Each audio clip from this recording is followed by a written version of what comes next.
Mineşşeytanirracim. Bismillahirrahmanirrahim. Elhamdülillahi Rabbil alemin. Ve salatu ve selamu ala eşrefi halk seyyidül enam Muhammedur Resulullah sallallahu teala aleyhi ve sellem. Rabbi şrah li sadri ve yessir li emri ve hlul ukdeten min lisani yefkahu kavli ve ufevvidu emri ilallah. İnnallâhe basirun bin ibad. Welcome everyone, inshallah, people, brothers here and brothers and sisters online as well. Inshallah, we are continuing with our classes. We had a little break. And this week, as usual, we're going to continue with the Risale-i Nurs. I'm going to read a part from the 26th flash, the 8th hope. So there are a number of hopes there listed like points. I'm going to, inshallah, read the 8th hope. It is from the 26 flashes, the book Flashes, 26 flash. So, Bismillahirrahmanirrahim. So, 8 hope. At a time when gray hairs, the sign of old age, were appearing in my hair, the turmoil of the First World War, had just finished, which made even heavier the deep sleep of youth, the upheaval of my captivity as a prisoner of war. Bediüzzaman Said Nursi fought during the First World War against the Russians in the Eastern Front, and he was captured. He was in a Russian prison camp for a number of years, and then he escaped, and he came back to Turkey, to Ottoman Empire those days. And he was a very famous, as you know, scholar. So he's explaining some incident here when he returned to Istanbul, which made even heavier the deep sleep of youth, the upheaval of my captivity as prisoner of war, the position of the great fame and honor. When he returned to Istanbul, he also had, of course, people were sort of respecting him because not only he was a scholar, but he was a war hero as well. So there was some great fame and honor accorded with my return to Istanbul, and the kind treatment and attention far exceeding my due I received from everyone. They gave me too much attention, he says. Also from the Caliph, even the Shaykhul Islam and the commander of chief of the army, to the students of religion. The intoxication of youth, because he considers himself still at the age of youth then, and the mental state produced by my position all made the sleep of youth so heavy that I quite simply saw the world as permanent and myself in a wonderful undying situation cemented to it. This is what happens, when everything goes beautifully, everyone is, respecting you, honoring you, you get that feeling, he says. And that's to do with nafs. Of course, I don't think Nursi would be in that situation, but he's explaining something that could happen to any human being. Because at the end of the day, only prophets are unique people. Prophets don't sin. They got the sifat of isma, which means they never intentionally sin, the prophets. But even the prophets can make mistakes. We call them khata, or slip-ups, which we call zelle. Even the prophets can make khatas and zelle, but they will never intentionally sin. At the end of the day, they are humans too. So what he's saying as a great scholar, everyone, turning their attention on me, and the sleepiness, ghafla of youth affected me. For a brief moment, he saw the world as permanent, and he saw himself in a wonderful, undying situation cemented to it. Then, one night, it was during the Ramadan, I went to the Beyazıt Mosque in Istanbul, to listen to the sincere Quran reciters, the Hafizes. With their tongues, the Quran of miraculous exposition was proclaiming, with its exalted heavenly address, the decree of kulli nefsin dha'iqatul maut. So he goes, I feel all this youth, I will never die or something like that. Everything is going good. As if, the world is permanent. Suddenly, I heard the Hafizes recite this verse, kulli nefsin dha'iqatul maut, meaning every living creature shall taste death. That's what the verse is. Everything that has a nafs, every living creature, everything that is, whether it's organic, non-organic, if they are living, they must taste death. That's what the Quran says. Which powerfully gives the news of man's death, human beings' death, and that of all the animate creatures, all creatures that are animate, that are living. It entered my ear, penetrated to the depths of my heart, and established itself there, the verse. It shattered my profound sleep.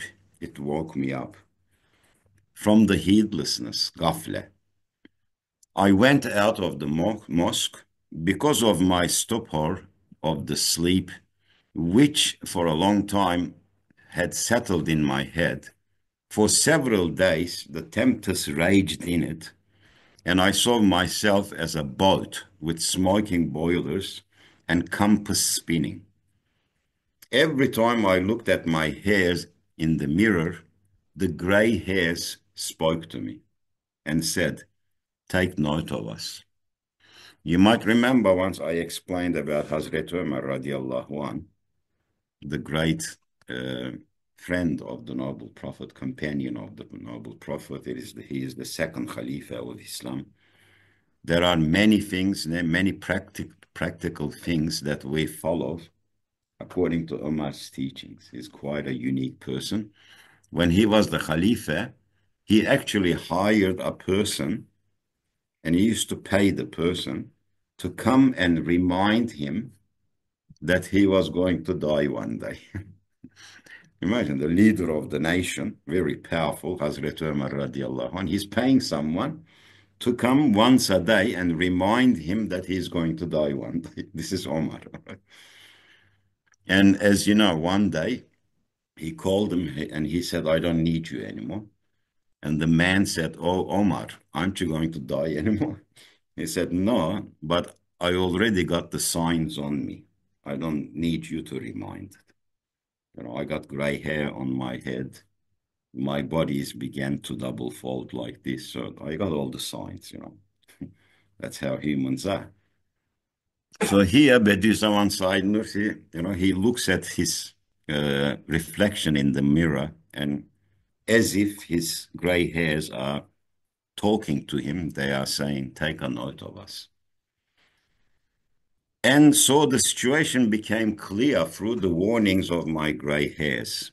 I looked and saw that my youth, which was so captivated with me, which so captivated me with its pleasures, and which so I trusted, was bidding farewell to me. Slowly, the youth was saying, I'm going.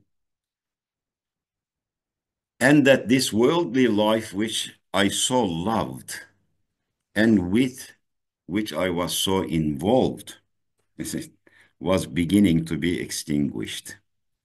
Doesn't it describe all of us one by one? Yeah, youth, this worldly life that we are so compelled with. We grab it with our 10 fingers. We don't want to let it go. We hang on to it. World, money, future, house, this, that, never finishes. Never finishes. But now he is seeing the reality and he's relating it to us. Yes, and this worldly life, which I so loved and I was involved with, was beginning to be extinguished. The grave is there. Slowly, I'm heading towards it. And that the world with which I was closely connected and of which I was quite simply the lover, was saying to me, have a good journey. Your time is getting close. And was warning me that I would be leaving this guest house. Sometimes we fail to think about this. When you think deeply, then you appreciate the reality. And people sometimes fail to see the reality. Even if they are very, very powerful people, even if they are geniuses, even if they are big scientists, it does not matter. Sometimes they fail to see the reality. It's not easy to see the reality. That is why, Hoca Efendi, I'll never forget that term when he used, and I always remember it. He says, Allah, God Almighty, cannot be known through theoretical knowledge. He can be known through ubudiyah, worship. So he cannot be known through nazariya, he can be known through ubudiyah. So no matter how much knowledge you have, theoretical knowledge, it is impossible to recognize the that of Allah subhanahu wa ta'ala, his essence, himself. Unless, you have some marifatullah, knowledge in Allah's names and attributes, and worship. Worship is the only way you will get close to Allah subhanahu wa ta'ala. And that is why one of the most important things in a believer's life is the 5 daily prayers. Nothing will replace them. After Iman, they are the biggest reality in the universe. Because during sajda, when you put your head on the ground, that is the closest point to Allah subhanahu wa ta'ala. You are actually, on a journey to hijrah. It's miraj, very similar to miraj. Because salat is the miraj of mu'min. And there's no one between you and God. Unlike any other religion. No rabbis, no priests, no monks between you and your Lord. You're directly connected. You don't ask for anybody to forgive you. It's only God can forgive you. You don't go to a certain priest or monk, say, forgive me. Because he's just like you. He's a human being too. In fact, in Islam, doesn't matter if it's a prophet. It doesn't matter. If a believer in Islam, this is the fiqh rule. If a believer, or we can say itiqad rule, creed of Islam, if a believer walks to the prophet, for example, Muhammad والسلام, and says, forgive my sins, he is in shirk, assigning partners to Allah. Prophet can't forgive your sins. No human can, no angels can. Only Allah himself can forgive you. That is why in Islam you have direct connection to Allah subhanahu wa ta'ala. Direct. You put your head on the ground, you have direct connection. It's you and him. There's no one in between. No one can come in between. Then you can open your heart, empty whatever you have in there. It is the best psychology as well. No psychologist can fix your problems. You may have many, many problems, but they can, guide you. That's a different thing. They do have certain, professionalism in their areas. They know human psyche, but a true remedy is worshipping Allah. When you put your head there, it's just between you and your Lord. You can open your heart up, and He will answer whatever your needs are, and you can have a conversation directly. Last week, I did this video. It was about James Webb Telescope, right, with someone in America. It's in Turkish, and I explained all the news, findings. There are some very interesting findings that James Webb is discovering there. But somebody underneath the video, they put this, comment, and he said, oh, it's unbelievable, a man of science like you talking about God, saying Allah. That was very interesting. That was very interesting. And when you think about it, if you truly a man of knowledge, then you will say Allah. Only ignorant people will not say Allah, God. It is the opposite because everything points to him. And why, why such an arrogance when you think about it? What do you have to be arrogant about as a human being? Think about it. Hazret Ali, there is an incident, very famous incident with Hazret Ali. You know how powerful Hazret Ali was. Allah gave him this unique strength. He is the son-in-law of the Prophet ﷺ. During the Battle of Khaybar, he took the gate, the door of one of the forts there, castles, into his hand, and he used it like a thing, shield. And they say after the battle, eight people lifted it from the ground, that door. 8 people was able to lift it. And Ali had it himself on his arm. Hazret Ali. One day, when he's a Khalifa, this person walking on the road, he came across in Medina, and the guy was walking like this, flexing his muscle with the chest like this. You see people like that. And Hazret Ali looked at him and he said, oh man, not long ago you were a drop of liquid. Semen, a drop of dirty liquid. You wash it if it rubs onto you. Tomorrow you're going to be a bag of soil, bag of earth. You're going to decompose into the earth. What is this arrogance, he said. What is this arrogance? I don't know how people sometimes don't think about these things. If you really think deeply, you will see the truth. You will reach the reality. What do we got to be arrogant about? Sometimes I think to myself, I look at my own body, human body, think about it. You have a certain temperature, all right? Temperature range in your body, 35, 36, around there, human temperature. If it goes above certain level, it's not much flexibility there too. You could die. You could have a stroke. If it goes down below certain temperature, you're finished. Has to be within that range. And it's not much. Who holds that balance for you? Touch yourself, it's always warm. See? Your body keeps being at that certain temperature or around that range. Your heart needs to beat at certain level. Your blood pressure has to be at certain level. Your organs needs to work at a certain way. You got 86 trillion living cells in your body. They all need to know what they're doing. They all need to function certain way. Otherwise, they can go through mutations.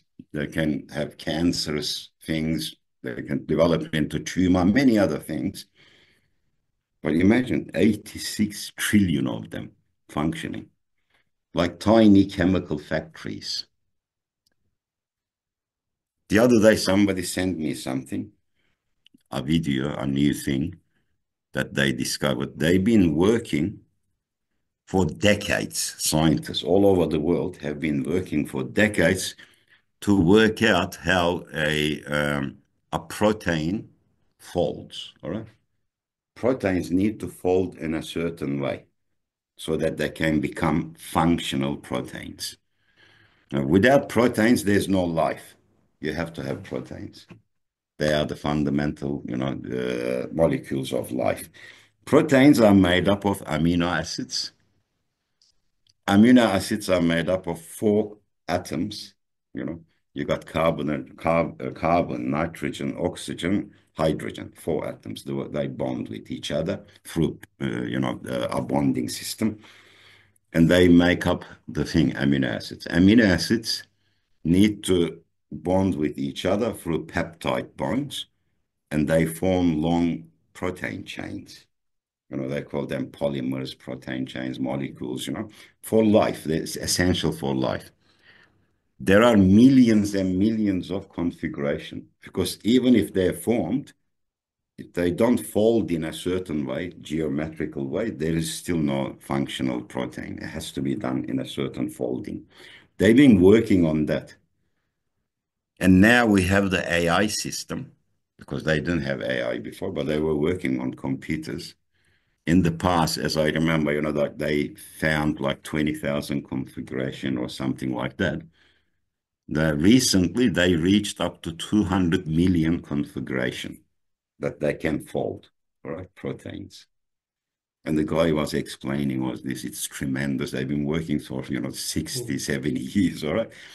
And in between, he goes, it's incredible how evolution, I started laughing. It took you as intelligent scientists years and years to just work out how they are folding. It's not 100% yet. You're just figuring things out with the aid of AI. Well, this folding was occurring 3-4 billion years ago when you weren't around. No, when there was no intelligent beings. Okay. Who knew that? Who knew all this configuration? Who was in charge of it? Who was controlling all that? It's amazing, isn't it? I can't understand how people can't think about that part. Or maybe they don't want to. They don't want responsibility. Because if they see the truth, the reality, they're going to need to believe. And then comes the responsibility. Well, it's not easy. You got to pray, you got to fast, you got to do all this. Or maybe I just play along, I just say, I'm a deist. I believe in God, but there's no religion and things like that. It's a very sad thing. But as he explains, when that time comes, death comes to you, everything changes. And it's too late. You can't turn back anymore. I saw this very famous person, very, very famous. I won't mention his name. He's a professor. He's in Turkey. All the time he's on TV. He speaks against Islam, against God. There's no such a thing as God, unbelieving these silly things, They're the stories of the ancient people like this, And there's a verse in the Quran, miracle. It's very interesting. It says, these people will say they are the stories of the ancient people. Quran uses the same. And he kept on repeating the same thing. The other day, I saw his video. He got sick. He was in bed. And they did an interview. And he goes, Inshallah, I'll be okay.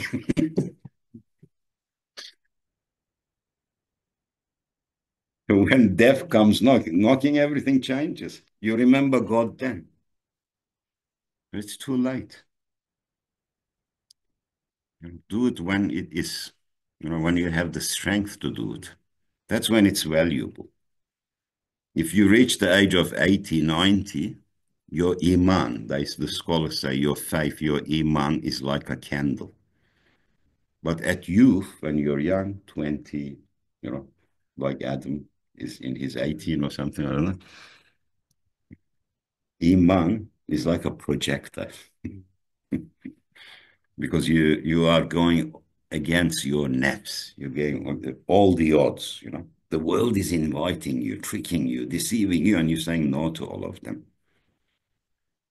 The Iman then becomes like a projector, big light, nur. So, someone says, the world was saying to me, have a good journey. And how you go is very important too, I'll tell you, because the noble Prophet ﷺ says, you die as you live. It's very famous. You die as you live, hadith.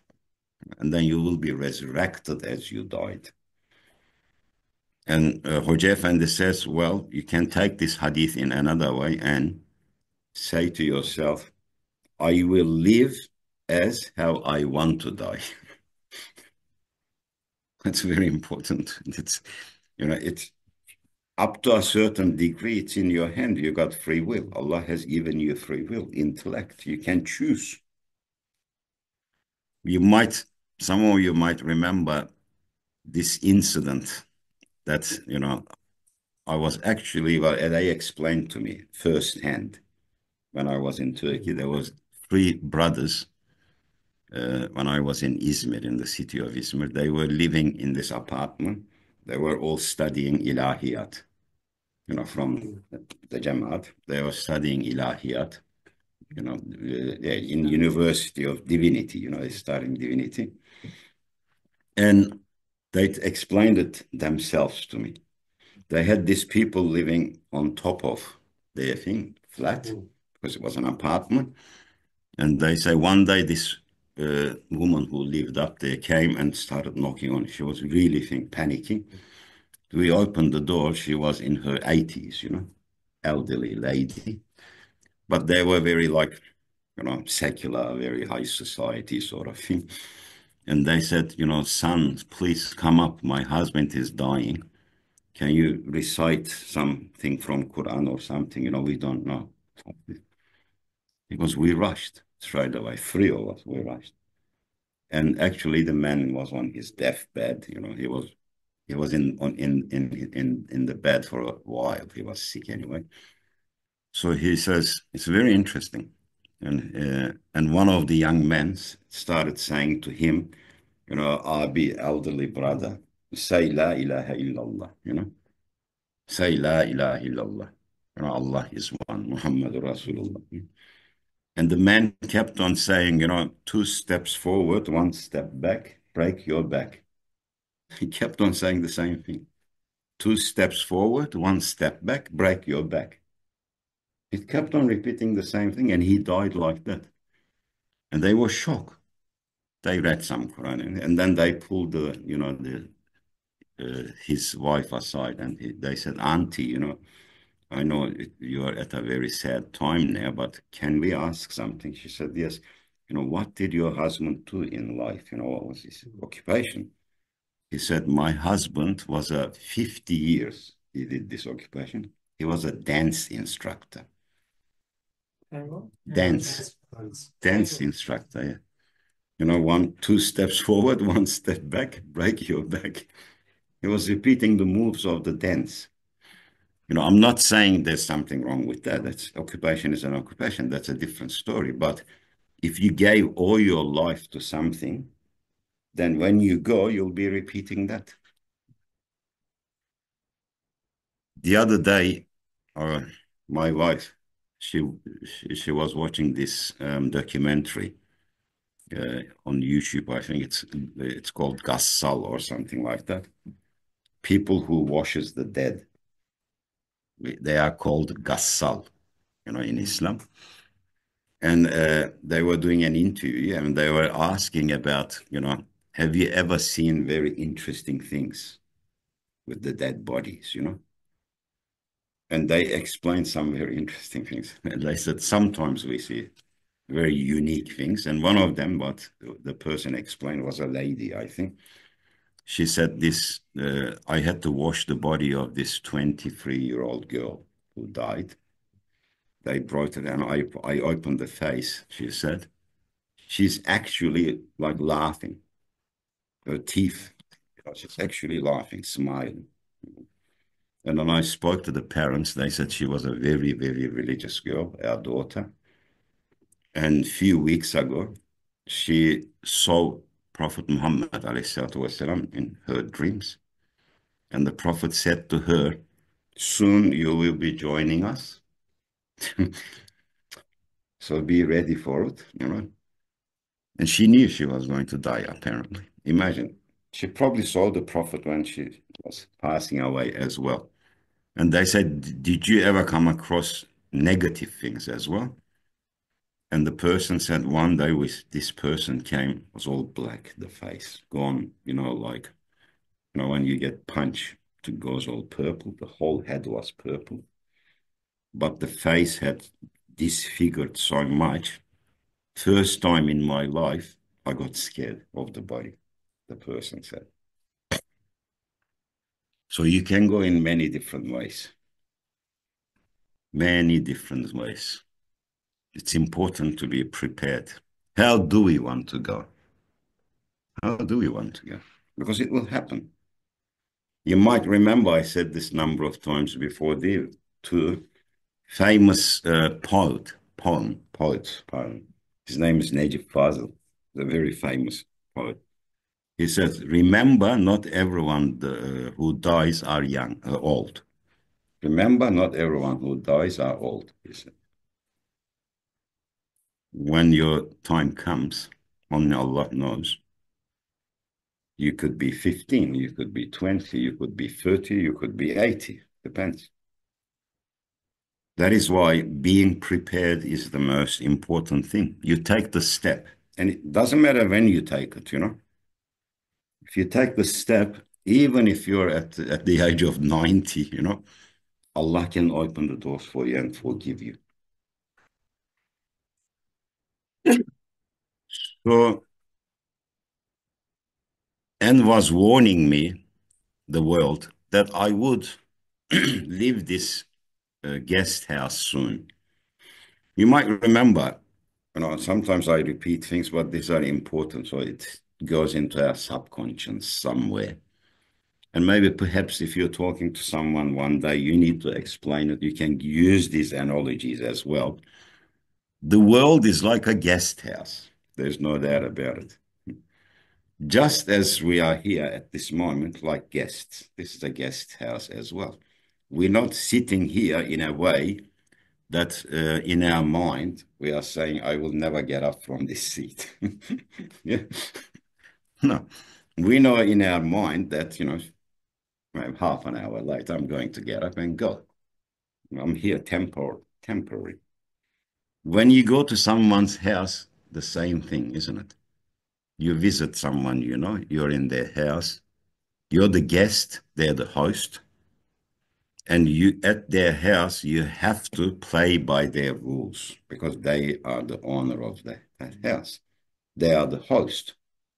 You never say, you know, "I'll just go into that room there and check out what they have." When you're in someone else. Would you do that? Would you go into their bedroom, open their cupboards and to see? You don't. You follow their rules. And more interestingly, you never say, "Oh, that TV looks nice, that smart TV. When I'm leaving, I'll take that with me." Do you say that when you're in someone else's house? No, because that belongs to them. This world is like that. Nothing belongs to you. Nothing. Not even your body. And when you go to the other side, you take nothing except your good deeds, your iman, your faith, and your good deeds. You take nothing else. If you were a billionaire, do you take your money to the other side? No. Do you take your, you know, Ferraris, Porsches to the other side, villas? No, you take nothing. You go by yourself. By yourself. Even the people who love you the most, they will come and, you know, accompany you until you're buried. That's all. And then they will return and go. You are all alone in there. You and your Lord. Then the only thing that will be valuable is your good deeds and your belief. As long as you have belief, inshallah, you will be safe. Belief is the most important thing. Deeds, we'll try our best, but Allah will forgive us, inshallah, because Allah is all forgiven. But faith is the most important thing. Belief is the most important thing. So, yes, let us think of this world as just a temporal abode, temporal realm. We are just in a guest house. We came here for a brief period of time. When the time comes, they're going to say to us, "Move over, new ones are coming." New people will be born and we will be taken out. So it too was saying goodbye and was preparing to depart. This is interesting. So the world was saying to Bediüzzaman Said Nursi, "Have a good journey. Your time is approaching." But the world itself was saying to me goodbye because it was preparing to depart as well. Because the world is not eternal either. We know this through science, we know this through physics, astrophysics, that this world will end as well. So we can't deceive ourselves. What if we find the cure to death and we keep on living? No, you will still die because the world will end as well. The universe will end as well. This is all scientists are saying the same thing. We are facing that inevitable doomsday. The following meaning was unfolding in my heart from the indications of the Quran, of the miraculous expositions verse. Every living creature shall taste death. It's very interesting. The Quran is not saying every living creature will die. It's saying every living creature shall taste death. Maybe it's something that you need to taste. I mean, experience. It's something that you experience. And I think it's one of the most important events in your life after birth, isn't it?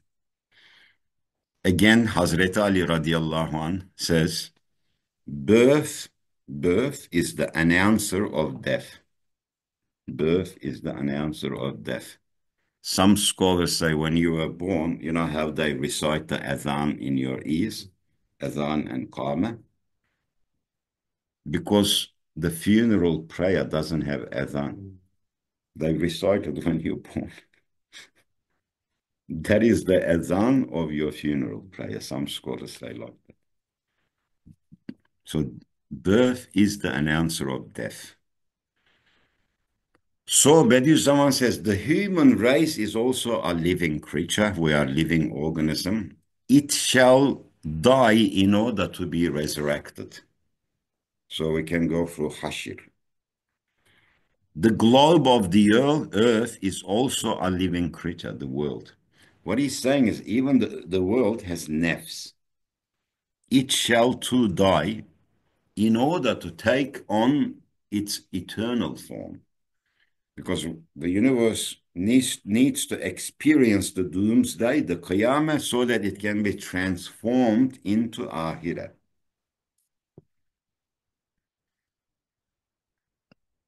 While in this state, I considered my own situation. I saw that youth, young age, which is the source of pleasure. Source of pleasure is young age. Because when you come to a certain age, even if you wanted to take pleasure out of your life, you can't, I'll tell you. After a certain age. You reach the age of 70, 75, for example, you're not going to be going to nightclubs, jumping up and down and things like that. Your body will be aching all over the place. Every day you will be taking different tablets and things like that, just so you can, raise the quality of life. Because slowly you're going towards that death. That's the way life is. So I saw that youth, which is the source of pleasure, was departing. He's talking about himself. While old age, the source of sorrow, was approaching.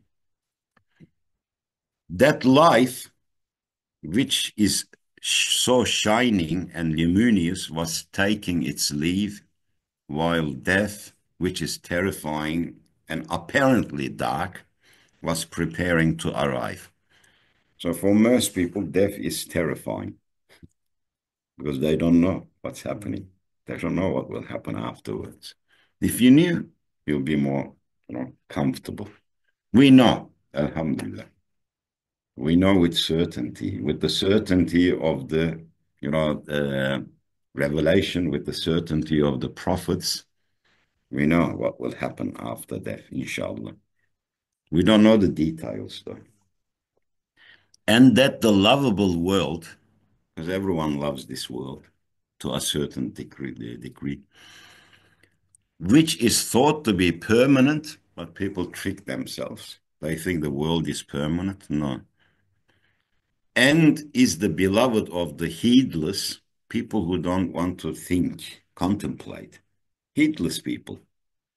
Remember, in a humorous way, I used to say, it's an Aussie saying, just enjoy yourself, mate. You're not here for a long time. You're here for a good time. It's very funny. You're not here for a good time. You look at the statistics. You're not here for a good time. We mentioned it many times. If you calculate all the time that you have pleasure out of this world, it adds up to about 6 months, no more than that. Then how could you be here for good time? Good time is very short in your life. Very short. It means you were not really designed for here. You were not really designed or created for this world. You were created for eternity, eternal life. But you have to go through this test to achieve that. You have to. In order to, was preparing to arrive, and that the lovable world, which is thought to be permanent and is the beloved of the heedless, was hastening to its disease. In order to deceive myself, to trick myself, again, I plunged my head into the heedlessness. I considered the pleasures of my social standing, which I enjoyed in Istanbul, which was far higher than what I deserved, but there was no advantage in it at all. All the regard, attention, consolation of people could only accompany me as far as the looming door of the grave. You might have 1 million people clapping you, loving you, seeing you as the, very high person. But he says, all of their love and attention can only take me to the door of the grave. That's all. Then they will turn and go. There it would be extinguished, all this attention, since I saw it to be tedious, hypocrisy, cold conceit, and temporary stupefaction, under the embellished veil of glory and renown, which is the illusory aim of those who chase fame. One scholar, he resembles this world to a young girl dressed up with the wedding gown, all white, a beautiful girl. And he says, she throws signs at everyone, but she has never married anyone. Because when the time comes, puts you into the hole, finish. Yes. So I realized these were all just veils. All these decorations, all this fun, enjoyment, all of these things in this world, they were just veils. They're not the true thing. They're not authentic. So everything that I wanted to get some, solace from, some support from, just disappeared. There was no light to be found in them. I again went and started to listen to the reciters, Hafiz in Bayazid Mosque, in order to hear the Quran's heavenly teaching, so that I can awaken once more from its sublime instructions. I heard the good news through the sacred decrees of the sword. See the tactics he uses, if it's the right term to think, when he writes the Risales, same as the Quranic tactics, because he gets everything from the Quran. The prophets were sent as warners and givers of good news. It follows that thing. First they caution, and then they give the good news. Isn't it? Very interesting. He uses the same tactics. See? He talked about all these scary stuff about the death, grave, and things like that. And then he says, I heard the Quran again, and it says, give glad tidings to those who believe. Give glad tidings to those who believe, the Quran says. There is hope. And this will give you hope with its influence I sought consultation in it, sorry, consolation in it, hope and light, the nur, within the points at which I usually felt horror. So death turned into hope. Everything that old age turned into hope, because I know the Quran says one day you will be resurrected. Death is not the end. It's just, you moving into another world. You will be given your youth back. You will have an eternal life. There you go. Only that can console you in your heart. Otherwise, you can get all the doctors, all the scientists together in the world. They will never satisfy you because it's there. You're going towards it. Inshallah, I will stop there and then we will continue next week.